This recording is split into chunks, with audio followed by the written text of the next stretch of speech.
Welcome to the book of Joshua, a story of conquest, faith, and the fulfillment of God's promises. More than just battles, it's about God's faithfulness and establishing his people in the promised land.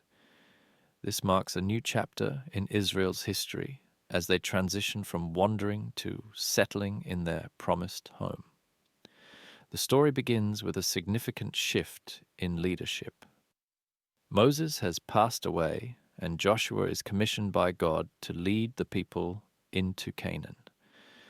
It's a moment filled with both anticipation and uncertainty. They've waited generations for this, but the land is occupied by powerful enemies. Joshua's task isn't just to lead in battle, but to guide the people in trusting God's promises. The book unfolds in two main sections: the conquest of the land and its division among the tribes of Israel. At its core, it's about obedience, faith, and the fulfillment of God's covenant with his people. God promises Joshua that he will be with him as he was with Moses, and that no one will be able to stand against him. Joshua's success hinges on his obedience to God's commands. The famous Battle of Jericho is a prime example. Instead of conventional warfare, Joshua follows God's instructions to march around the city for 7 days. On the seventh day, the walls miraculously collapse, showing that victory comes through faith in God, not human strength. But the conquest isn't without challenges. After Jericho, the Israelites face defeat at Ai due to disobedience within their camp.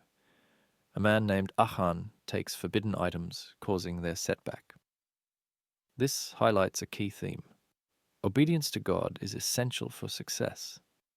Once the sin is addressed, they conquer Ai and continue their campaign throughout the land. As they advance, they encounter various challenges, including the deception of the Gibeonites, who tricked Joshua into making a peace treaty. Despite this, God continues to give Joshua victory over the kings of the southern and northern regions. The conquest isn't immediate or easy, but through perseverance and reliance on God, the Israelites gradually take possession of the land. The second half of the book focuses on dividing the land among the 12 tribes of Israel. This may seem less dramatic than the battles, but it's just as important. The division fulfills God's promise to Abraham, Isaac, and Jacob. Each tribe receives its inheritance, and the boundaries of the promised land are established. Joshua also establishes cities of refuge, places where those who accidentally commit manslaughter can find protection. This reflects God's concern for justice and mercy within the community. The Levites, the priestly tribe, are given cities throughout the land, emphasizing that worship and God's presence are central to the nation's life. As the book draws to a close, Joshua, now an old man, gathers the people for a final address. He reminds them of all that God has done, from the exodus out of Egypt to the conquest of Canaan. He urges them to remain faithful to the covenant and serve the Lord wholeheartedly.